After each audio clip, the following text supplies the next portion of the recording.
Video game characters are a crucial part of every video game. I mean, whether they are the villain, the hero, a companion, or just that annoying NPC that just keeps asking you the same thing over and over and over and over again.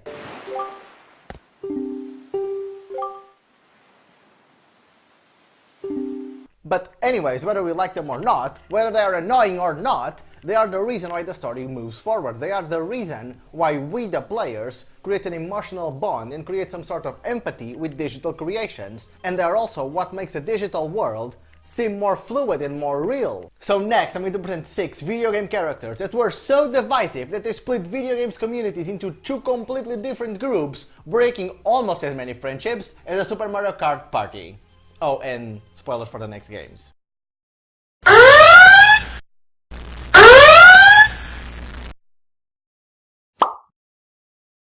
Telltale Games' The Walking Dead is probably the game that brought choice-based games to a whole new level. Of course, we all loved choice-based games before, but since they brought an amazing story into connection with The Walking Dead, when The Walking Dead was still a big thing for everyone, Telltale Games was able to create a whole new generation of choice-based games. And it's sadly coming to an end this August, when the first episode of the final season of the game is going to be released. Clem, you're in danger.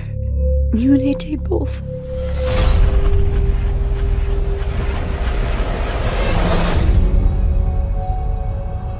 But, good news, we will always have in our memory the great characters that come along with these games, like the brave and altruistic Lee, like Kenny, the gold-hearted crazy guy, and above all, the most iconic character in modern age video games, Clementine. Seriously, I will fight everyone that tells me Clementine is not the most iconic character, at least in modern era video games. But like I was saying, these games, choice-based games, base a lot of its essence, a lot of its charisma in characters, in the characters provoking some sort of emotional response in the player. But no other character has caused as much division in the community and as much discussion as Ben Paul.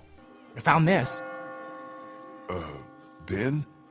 Where did you get that? Ben is introduced to the player, to Lee, and to the rest of the group in the second episode of Season 1, called Starve for Help, as a lost teenager trying to run away from a group of zombies, together with another teenager friend of his and a teacher. But both his friend and the teacher die really quickly into the episode, leading to Ben being the first to tell Lee and the rest of the group in the game that people will turn into zombies after they die, whether they were beaten or not in life. So far so good, right? Ben's a lost teenager in the scary world, he's afraid, he got put in a random group where barely anyone likes him.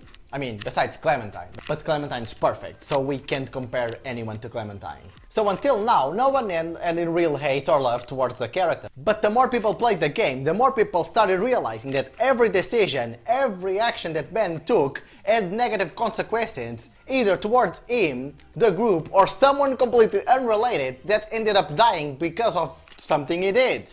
Damn it, Ben, can you just stop? Like seriously, just go into a corner, wait until we solve everything, and then join us. Just don't do anything, okay?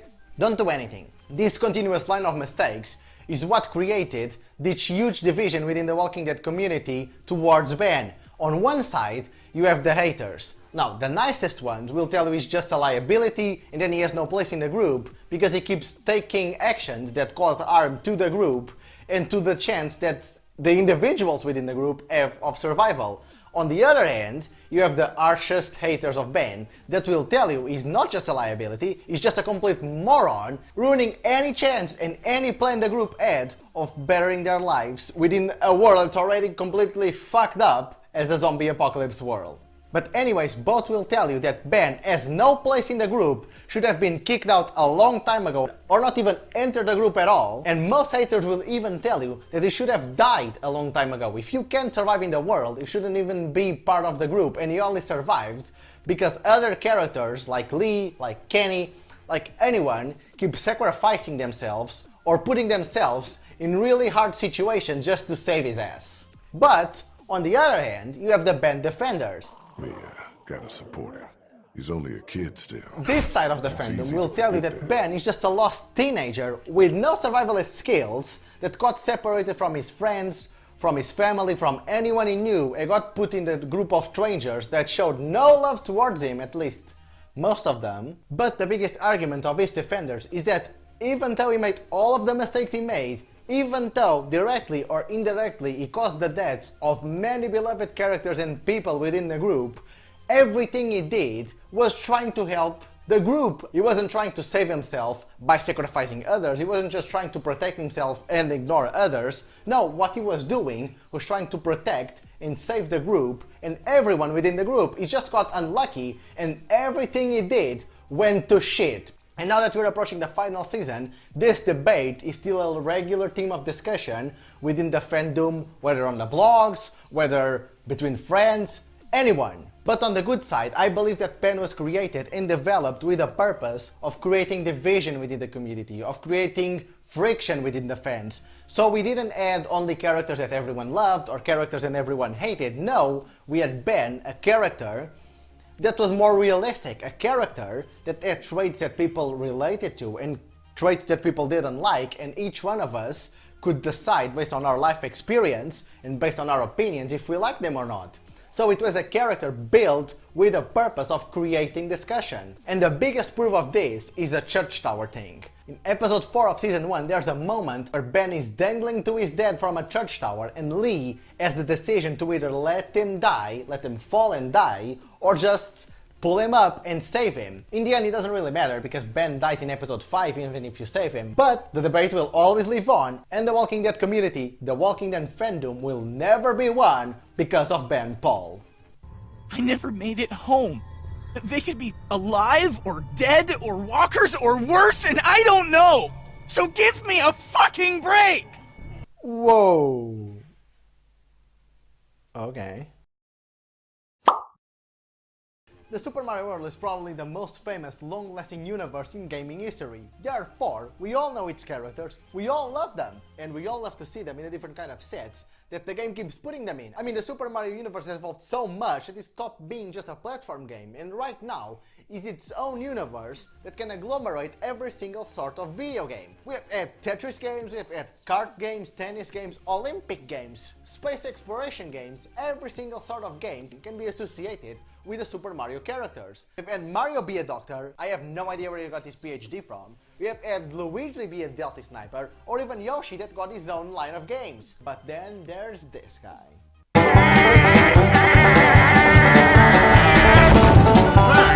Waluigi, as the name intends, is Luigi's alter ego, in the same way that Mario is Mario's alter ego. Waluigi has created so much discussion and so much division within the Super Mario fandom that not even Nintendo knows what to do with the character. Since his introduction in the 2000 game Mario Tennis, as mainly Luigi's rival, Waluigi has become a recurring character in the Super Mario universe, although never making one single appearance in any major Mario game. I mean, despite the obvious Easter egg in Mario Odyssey.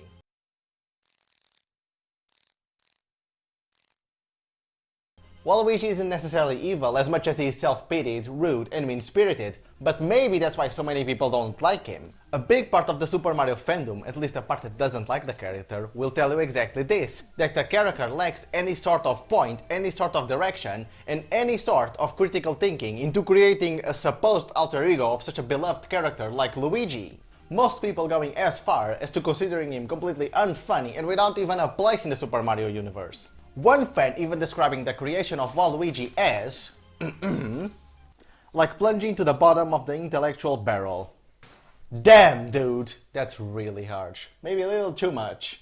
But like every character on this list, there's another side to it. There's another part of the fandom that really loves the character. And these people are the ones that will tell you that he's actually funny, that he's enjoyable, that he has something to add to the story that's different from any other character, considering him a breath of fresh air that doesn't fit the hero role as Mario or Luigi, that doesn't fit the companion role like Yoshi, and doesn't fit the villain role like Bowser or Mario. This side of the fandom will also tell you that the game needs more Waluigi, and it's because the games, at least the major ones, don't have as much Waluigi that people don't understand the character. This side of the fandom is also hoping that Waluigi will eventually have some sort of solo game that will bring him to the next level, that would bring him to the same level as other characters like Mario or Yoshi or Peach are right now. They say that people don't like Waluigi just because they don't get it, and if some game was made just about him, just about developing the character, people will start understanding him and loving him more. Well, I don't know about that, but in my opinion, what Nintendo is doing right now with Waluigi, it's perfect, because it's balancing the haters and the lovers of Waluigi. They are putting him in every single minor game of the Super Mario franchise, appealing to the players that like him and letting them play as him in those stories, and letting him out of the major franchises, not ruining them for the people who hate the character. In the end, I don't think it really matters to the character, because knowing Waluigi like I do, and I know him super well, he doesn't really care about the criticism. He embraces it, just gives him another reason to be more self-pitied, and he knows, like everyone in show business knows, that's better to be criticized than not to be talked about at all. Everyone loves cute characters, right? Right.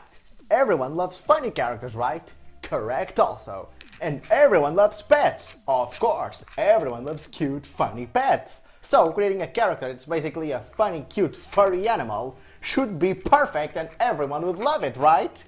Well, that's what Jeff and most of the Overwatch team thought when they created Hammond, aka Wrecking Ball, to be the new Hero 28 in the Overwatch Heroes list. Well, they were wrong, at least for part of the Overwatch community, when after lots of teasing, either through clues in maps like Horizon Lunar Colony or Junkertown, or even in the more recent weeks through videos on social media, after Wrecking Ball was released, the Overwatch community immediately split into two different factions.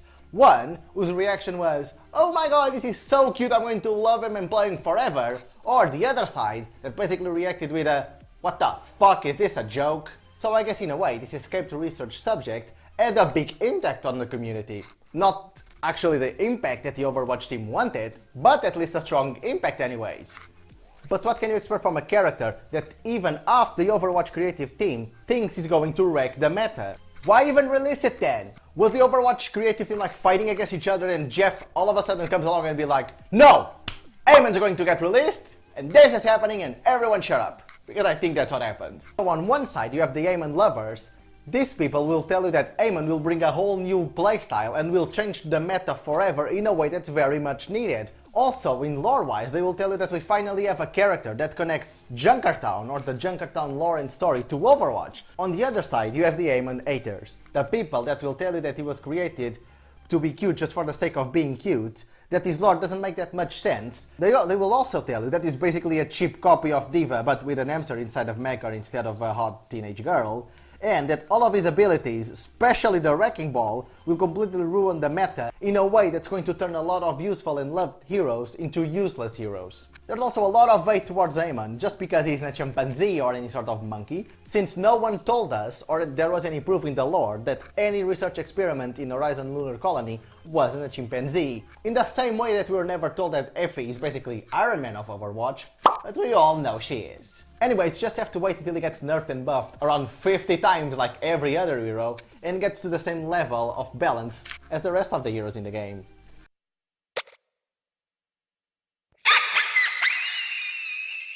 Oh no, come on Hammond! Come on, don't be like that! Every RPG fan has either played or at least have heard of Dragon Ages. And if you haven't, please stop calling yourself an RPG lover, because you are not one. This game became huge out of nowhere with its semi-open world, new level skill tree, and amazingly written story.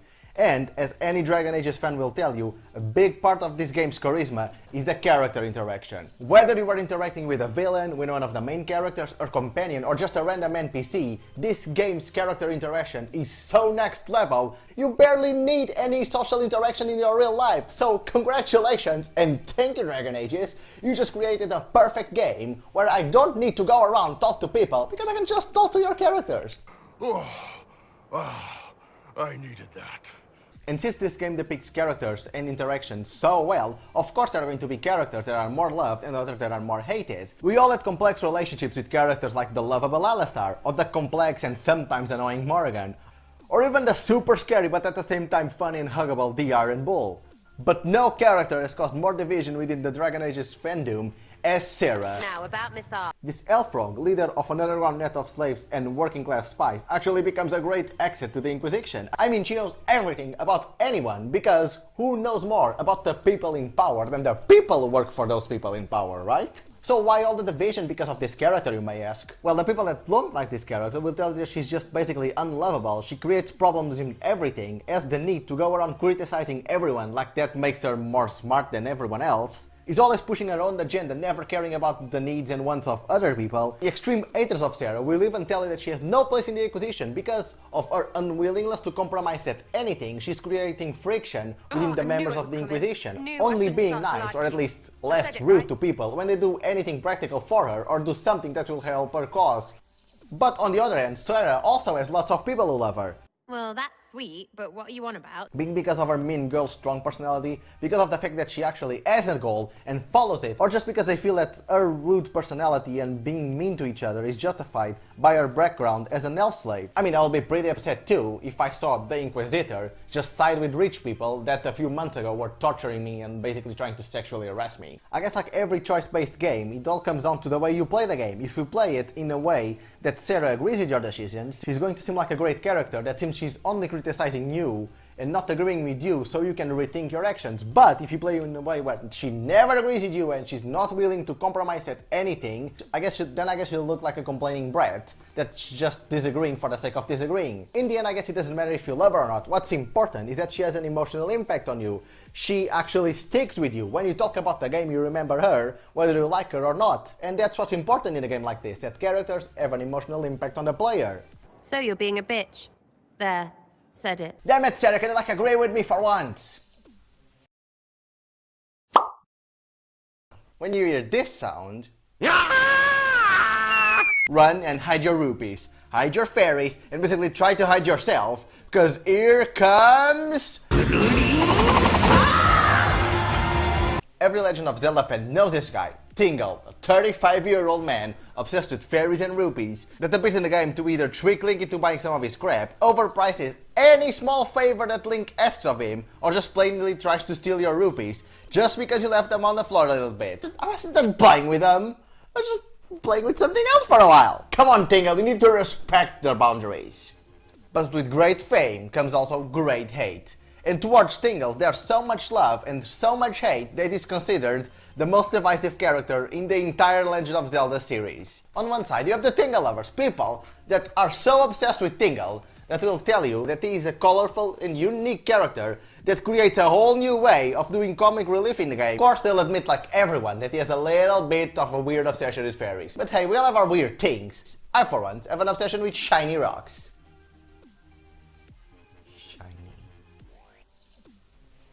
Hey, don't judge.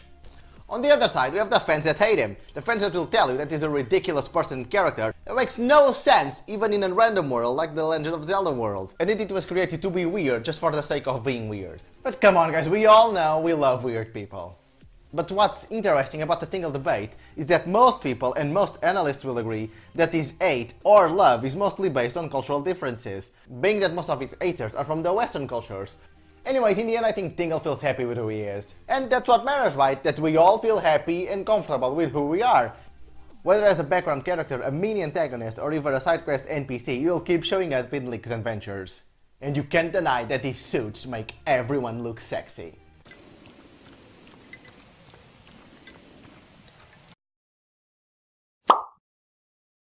Life is Strange is probably one of the best point-and-click choice-based games ever created. Ever!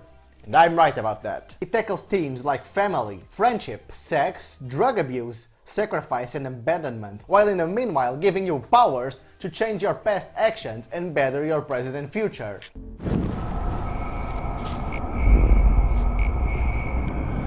Ugh, I wish I could go back in time and not spend all my life savings on brownie Oreos. Well, but I guess what's done, it's done, right?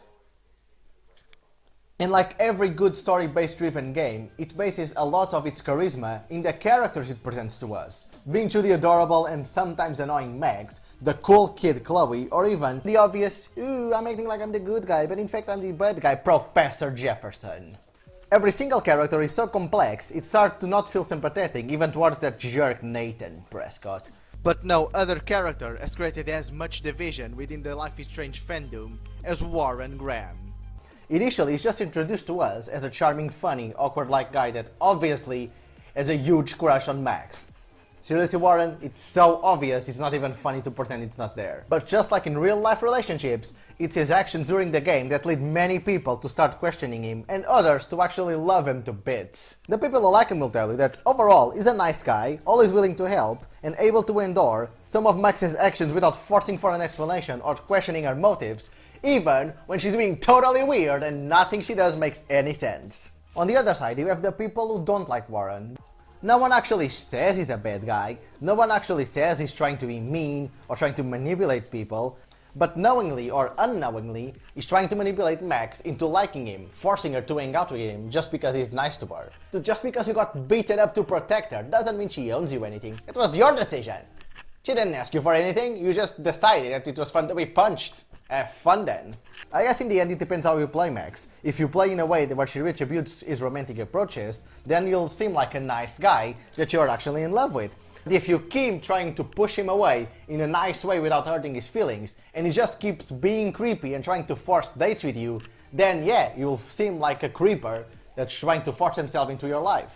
Anyways, love or hate him, I guess we can all agree that he's just a teenager, and teenagers don't have a really good conception of what love, sex, or a relationship is. So I guess don't be either too loving or too rush on the guy, he's just a lost teenager, because we all know teenagers keep doing stupid shit over and over and over again until they mature and realize they're being stupid. After that, yes, you can judge people for what they do. Before, just try and help them, not be complete jerks.